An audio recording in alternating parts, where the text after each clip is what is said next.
महाराष्ट्र विधानसभा चुनाव के नतीजे कल आने वाले हैं, लेकिन रेस शुरू हो गई है। खैर, नतीजों को लेकर जहां उम्मीदवारों की धड़कनें तेज हैं, वहीं मुख्यमंत्री की कुर्सी को लेकर नेताओं की धड़कनें बढ़ गई हैं। कल पंकजा मुंडे ने खुद को मुख्यमंत्री पद का दावेदार बताया। आज बीजेपी के वरिष्ठ नेता एकनाथ खड़से ने भी इस पद के लिए इच्छा जताई। खड़से ने कहा कि वो 35 से 40 से पार्टी के कार्यकर्ता हैं,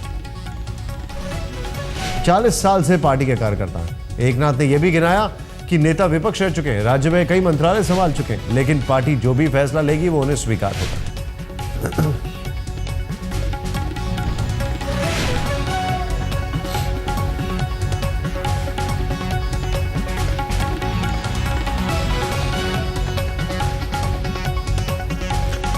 एकनाथ खड़से का बयान आइए देखते हैं। पंकजा ने ये कहा है तो ठीक है, पंकजा ने कहा तो उसने भी अपनी इच्छा व्यक्त की है, कोई गलत नहीं है। जो कार्यकर्ता काम करता है उसने इच्छा व्यक्त करना, ये कोई गलत बात नहीं है।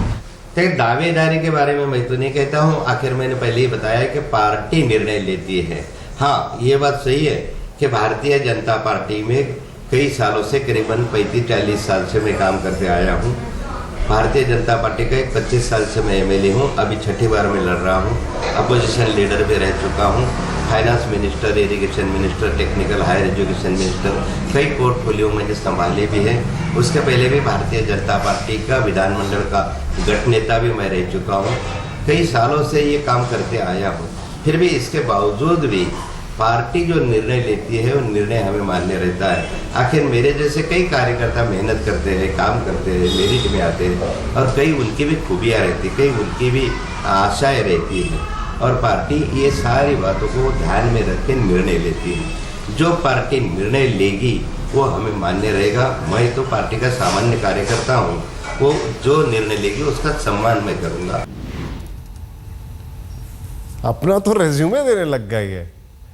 पंकजा मुंडे ने क्या कहा था यह भी हम आपको दिखाएंगे, लेकिन उससे पहले अमृता शेट्टी इस वक्त हमारे साथ हैं।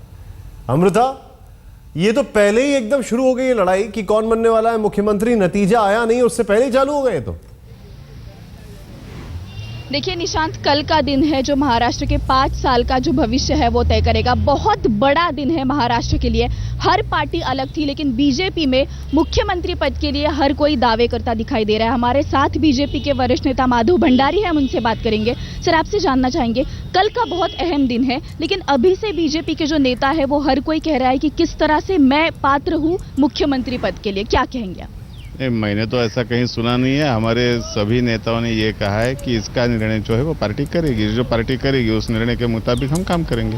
लेकिन पंकजा मुंडे जी ने कहा है कि मैं एक जन समुदाय से जुड़ी हुई नेता हूं, भले ही मुझे एक्सपीरियंस ना हो, लेकिन मैं मुख्यमंत्री पद के लिए दावेदार हूं, ऐसे उन्होंने कहा है। इस पर आप क्या? जो कुछ कहा है वो मैंने तो कहीं सुना नहीं है। लेकिन उसके साथ साथ एकनाथ खड़से जी है, उन्होंने भी ये कहा है कि 40 साल तक मैंने पार्टी के लिए काम किया है, तो मैं भी एक दावेदार हूं। तो क्या कुछ बातें पार्टी में चल रही है मुख्यमंत्री पद को लेकर? मुझे तो ऐसी कोई बातें कहीं चल रही है ऐसा मालूम नहीं है। कल के नतीजा आने के बाद इस पर पार्टी में चर्चा होगी और पार्टी अपना निर्णय करेगी। फैसला कहाँ से लिया जाएगा, कौन फैसला और किन किन मुद्दों पर फैसला लिया जाएगा? हमारे संगठन में फैसला करने का एक तरीका है। यहाँ जो चुनकर विधायक आते हैं तो विधायक दल की राय ली जाती है, विधायक दल का सारा कहना जो है वो सुना जाता है। उसके आधार पर महाराष्ट्र की इकाई अपना निर्णय करेगी और उस निर्णय को सेंटर से मंजूरी मिलेगी। और सर, चुनाव से पहले एक नारा लगा था दिल्ली में नरेंद्र, महाराष्ट्र में देवेंद्र, इस पर क्या कहेंगे? नहीं, ऐसे तो उत्साह में, उमंग में हर एक नेता के अनुयायी जो है वो कुछ ना कुछ करते रहते हैं, उसका पार्टी से कोई लेना देना नहीं होता है। चलिए, शुक्रिया सर, आपने हमसे बात की। तो देखिए, बीजेपी का यही कहना है कि जो भी निर्णय होगा वो पार्टी हाईकमांड लेगा और दिल्ली से ही निर्णय होगा। हाईकमांड ऐसा और नहीं कहा है पार्टी करेगी। मैंने ये कहा है पार्टी हाईकमांड ऐसे मैंने नहीं कहा है। मैंने कहा है हमारी निर्णय करने की एक पद्धति है, उसके मुताबिक विधायक दल अपना एक राय बनाएगी। वो राय जानकर पार्टी, महाराष्ट्र की पार्टी इकाई अपना निर्णय करेगी और उसको। सुना आपने पंकजा मुंडे ने क्या कहा था? ध्यान से देखिए। देखिए, मैं भारतीय जनता पार्टी का मुख्यमंत्री देखा जाएगा, इस बारे में बहुत कॉन्फिडेंटली कह सकती हूँ। पिछले 2-3 महीनों में हमने जो काम किया है, जिस तरह से कैंपेन हमने किया है महाराष्ट्र में, भारतीय जनता पार्टी को सबसे ज़्यादा सीटें मिलेंगी और पूर्ण बहुमत मिलेगा और भारतीय जनता पार्टी का मुख्यमंत्री बनेगा। सीएम की दौड़ में आप भी हैं? दौड़ में मैं हूँ नेचुरली, क्योंकि नाम आ रहा है मेरा, पर मैंने अपने आप को कभी मुख्यमंत्री पद का दावेदार नहीं माना। ना मैंने दावा किया कि मैं मुख्यमंत्री पद के लिए काम कर रही हूँ। मैंने काम मुख्यमंत्री बनाने के लिए भाजपा का ज़रूर किया है। नाम आ रहा है अभी। सूत न कपास जुलाहे से लट्ठम लट्ठा, बस इतना ही कहेंगे। महाराष्ट्र में किसकी आएगी सरकार, कौन बनेगा मुख्यमंत्री, इस पर देश की निगाहें टिकी हुई हैं।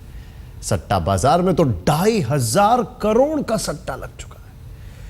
पहले ही देवेंद्र फडणवीस या पंकजा मुंडे सीएम की कुर्सी के लिए दावा कर रहे हैं, लेकिन इस कुर्सी के लिए सट्टा बाजार की पहली पसंद कौन है, आप खुद देखें। महाराष्ट्र का मुख्यमंत्री कौन, महाराष्ट्र में किसकी सरकार, सट्टा बाजार में महादाम, 2500 करोड़ का सट्टा। दौड़ में मैं हूँ नेचुरली, क्योंकि नाम आ रहा है मेरा, पर मैंने अपने आप को कभी मुख्यमंत्री पद का दावेदार नहीं माना। ना मैंने दावा किया कि मैं मुख्यमंत्री पद के लिए काम कर रही हूँ। मैंने काम मुख्यमंत्री बनाने के लिए भाजपा का ज़रूर किया है। पंकजा मुंडे सीएम बनना चाहती हैं। सीएम की रेस में तमाम नेताओं में से एक उनका भी नाम है। महाराष्ट्र कांग्रेस अध्यक्ष, प्रधानमंत्री नरेंद्र मोदी और बीजेपी अध्यक्ष अमित शाह के चहेते देवेंद्र फडणवीस का दावा पंकजा से भी ज्यादा मजबूत है। लेकिन सट्टा बाजार की माने तो सड़क परिवहन मंत्री नितिन गडकरी रेस में सबसे आगे हैं। भले ही वो खुद को इस रेस से अलग बता रहे हैं, लेकिन सट्टा बाजार में 2,500 करोड़ रुपए पर दांव लग चुके हैं। सटोरिया महाराष्ट्र में बीजेपी की सरकार बनवा रहे हैं और मुख्यमंत्री के लिए गडकरी को पहली पसंद बता रहे हैं। सर, सट्टा मार्केट में अभी तक 2,500 करोड़ का सट्टा लग चुका है। सबसे ज़्यादा सट्टा मुख्यमंत्री को पद के लेके लगा है। ऐसा लग रहा है कि किसी को भी 144 सीट नहीं मिलने वाली, तो आगे जाके शिवसेना और बीजेपी का गठबंधन हो जाएगा, फिर भी बीजेपी का ही मुख्यमंत्री बनेगा। सट्टा बाजार में नितिन गडकरी का भाव 70 पैसे चल रहा है, यानी अगर गडकरी सीएम बने तो 1 रुपए पर 70 पैसे मिलेंगे। नंबर 2 पर है देवेंद्र फडणवीस, जिनका भाव 2 रुपए 15 पैसे चल रहा है। शिवसेना प्रमुख उद्धव ठाकरे सटोरियों की तीसरी पसंद है, उनका भाव 4 रुपए चल रहा है। अपने आप को इस पद के लिए तैयार बताने वाली गोपीनाथ मुंडे की बेटी पंकजा मुंडे का भाव 5 रुपए 50 पैसे चल रहा है। एकनाथ खड़से भी इस रेस में है और उनका भाव 7 रुपए 50 पैसे सट्टा बाजार ने तय किया हुआ है। तो नितिन गडकरी जी सबसे ज़्यादा फेवरेट है सब लोगों के, उनके ऊपर अभी तक 70 पैसे का भाव लगा है। उसके बाद आता है देवेंद्र फडणवीस का नंबर, वो सबसे ज़्यादा फेवरेट है, उनके ऊपर 2 रुपये 15 पैसे का भाव लगा है। उसके बाद आता है उद्धव ठाकरे का नंबर, उसके ऊपर 4 रुपये का भाव लगा है। उसके बाद आता है पंकजा मुंडे का नंबर, उनके ऊपर कुछ 5 रुपये का 5.5 रुपये का भाव लगा है। और उनके बाद आता है एकनाथ खड़से जी का नंबर, उनके ऊपर कुछ 7-7.5 रुपये का भाव लगा है। सट्टा बाजार के मुताबिक विनोद तावड़े इस रेस से बाहर हैं। सटोरियों ने जिस अंदाज से सट्टा बाजार में महाराष्ट्र के अगले मुख्यमंत्री को लेकर पैसा लगाया हुआ है, उससे इतना तो अंदाजा मिल रहा है कि उन्हें भी कहीं ना कहीं ऐसा लग रहा है कि महाराष्ट्र में किसी भी पार्टी को पूर्ण बहुमत नहीं मिलने वाला है और शिवसेना और बीजेपी मिलकर सरकार बना सकते हैं। लेकिन महाराष्ट्र का अगले मुख्यमंत्री कौन होगा, उसमें उनकी पहली पसंद बीजेपी का नेता है। अब सबको इंतजार है तो चुनाव नतीजों का, जब सब कुछ साफ हो जाएगा कि महाराष्ट्र का अगला मुख्यमंत्री कौन होगा और सबसे बड़ी पार्टी कौन सी बनेगी।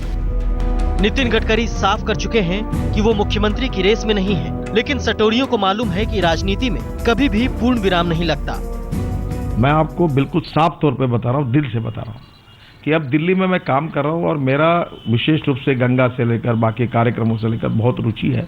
वहाँ मुझे काम करने का अच्छा अवसर मिला है और अब मैं महाराष्ट्र में वापस आने की बिल्कुल मनस्थिति में नहीं हूँ। अगर पार्टी भी कहेगी तो भी मैं तैयार नहीं हूँ। सटोरियों ने इस बात का भी अंदाजा लगाया है कि किस पार्टी को कितनी सीटें मिलेंगी। सटोरियों के अनुमान के मुताबिक बीजेपी को 140 सीटें मिलेंगी, जबकि शिवसेना को 65 सीटें मिलने का अनुमान जताया गया है। कांग्रेस को 35 और एनसीपी को 32 सीटें मिलने का अनुमान जताया जा रहा है, जबकि राज ठाकरे की मनसे को 5 सीटें मिलने का अनुमान लगाया जा रहा है। सट्टा बाजार में जो अनुमान लगाया गया है वो एग्जिट पोल के इर्द गिर्द घूम रहा है, जिसका जितना कम भाव वो उतना मजबूत दावेदार। अब नतीजों का है इंतजार, उसके बाद पता चलेगा किसने माल बनाया और किसने पैसा गंवाया। मुनीश पांडे, मुंबई, आज तक।